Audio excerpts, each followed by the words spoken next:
ಅಜ್ಜಿ ಅಜ್ಜಿ, ಇವತ್ತು ನಮ್ಗೊಂದ್ ಹೊಸ ಕತೆ ಹೇಳು. ಅಯ್ಯೋ ನನ್ನ ಪುಟ್ಟ ಕಂದಮ್ಮಗಳೇ, ಇಂದು ಯಾವ ತರಹದ ಕತೆ ಕೇಳಬೇಕು? ಸಾಹಸ ಇರುವ ಕತೆ. ಜೊತೆಗೆ ಒಳ್ಳೆಯ ಪಾಠ ಕಲಿಸುವ ಕತೆ. ಹಾಗಾದ್ರೆ ಇಂದು ನಾನು ನಿಮಗೆ ಪ್ರಾಮಾಣಿಕ ಮರಕಡಿಯವ ಮತ್ತು ಅವನ ಕೊಡಲಿ ಕತೆ ಹೇಳುತ್ತೇನೆ. ವಾಹ್, ಬೇಗ ಹೇಳು ಅಜ್ಜಿ, ಕೇಳಲು ತುಂಬಾ ಕಾತುರವಾಗಿದೆ. ಹಾಗಾದ್ರೆ ಮಕ್ಕಳೇ, ಎಲ್ಲರೂ ಕಿವಿ ಕೊಟ್ಟು ಕೇಳಿ.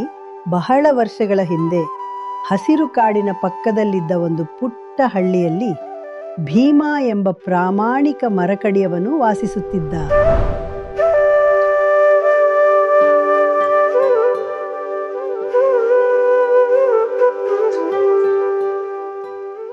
ಬಹಳ ವರ್ಷಗಳ ಹಿಂದೆ ಒಂದು ಹಳ್ಳಿಯಲ್ಲಿ ಭೀಮಾ ಎಂಬ ಬಡ ಮರಕಡಿಯವನು ವಾಸಿಸುತ್ತಿದ್ದನು.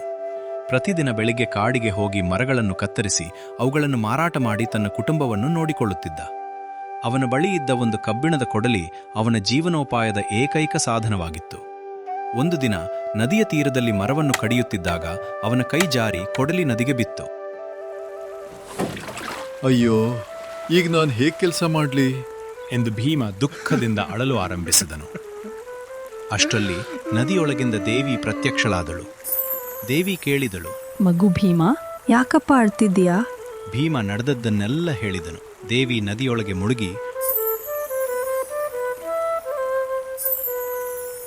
ಮೊದಲು ಚಿನ್ನದ ಕೊಡಲಿಯನ್ನು ತೆಗೆದುಕೊಂಡು ಬಂದು ಕೇಳಿದಳು, ಇದು ನಿನ್ನ ಕೊಡ್ಲಿಯೇ? ಇಲ್ಲ ದೇವಿ, ಅದು ನನ್ನದಲ್ಲ. ದೇವಿ ಮತ್ತೆ ನದಿಗೆ ಹೋಗಿ ಬೆಳ್ಳಿಯ ಕೊಡಲಿಯನ್ನು ತಂದು ಕೇಳಿದಳು.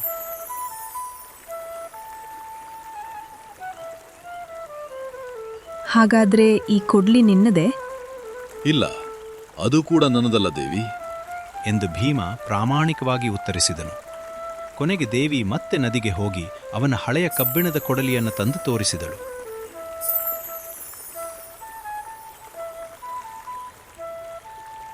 ಭೀಮನ ಮುಖ ಸಂತೋಷದಿಂದ ಅರಳಿತು. ಹೌದು, ಇದೇ ನನ್ನ ಕೊಡಲಿ ದೇವಿ. ನೀನು ತುಂಬಾ ಪ್ರಾಮಾಣಿಕ ಭೀಮ. ಅದಕ್ಕಾಗಿ ಈ ಚಿನ್ನದ ಕೊಡ್ಲಿ, ಬೆಳ್ಳಿಯ ಕೊಡ್ಲಿ ಮತ್ತು ನಿನ್ನ ಕಬ್ಬಿಣದ ಕೊಡ್ಲಿ ಮೂರನ್ನು ನಿನಗೆ ಉಡುಗೊರೆಯಾಗಿ ಕೊಡುತ್ತೇನೆ. ಭೀಮನ ಪ್ರಾಮಾಣಿಕತೆಯನ್ನು ಕಂಡ ದೇವಿ ಬಹಳ ಮೆಚ್ಚಿದಳು. ಭೀಮದೇವಿಗೆ ಧನ್ಯವಾದ ಹೇಳಿ ಸಂತೋಷದಿಂದ ಮನೆಗೆ ಹೋದನು. ಆ ನಂತರ ಅವನು ಸುಖವಾಗಿ ಜೀವನ ನಡೆಸಿದನು. ಕಥೆಯ ನೀತಿ: ಪ್ರಾಮಾಣಿಕತೆಗೆ ಯಾವಾಗಲೂ ಉತ್ತಮ ಫಲ ಸಿಗುತ್ತದೆ. ಸುಳ್ಳಿಗಿಂತ ಸತ್ಯವೇ ಶ್ರೇಷ್ಠ.